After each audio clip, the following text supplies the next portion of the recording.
So our next segue is the 1900s. And in 1909, the automobile was still something for the wealthy. It was considered to be not for the masses.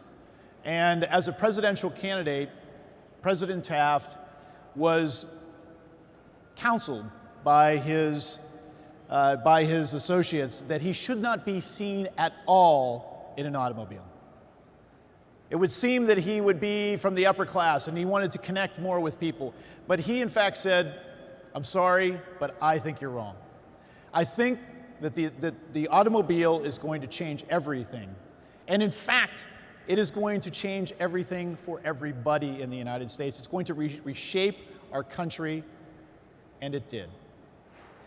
As soon as he took his presidency, instead of going out as had been as had been done in the past, with trains to visit various cities, to have a reception, and to give speeches about what his agenda was, he in fact went to those cities and demanded that instead of a horse-drawn carriage, that he only be in an automobile.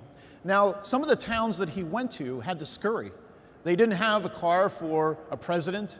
They didn't have quite the kind of car that they thought that he would need.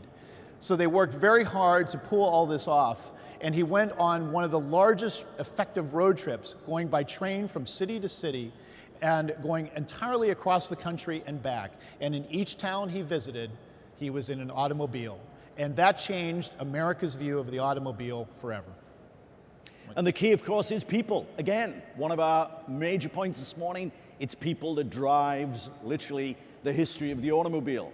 And the shift, as Mark has been saying, from specialized elite interest focus to the ubiquity of the automobile that we are so familiar with today. But that was a historical process. Didn't come automatically. It was about people lobbying, people standing up for certain ways of sharing mobility. Not just physical mobility, social mobility. And that, of course, is part of the American story of the last century and this century too.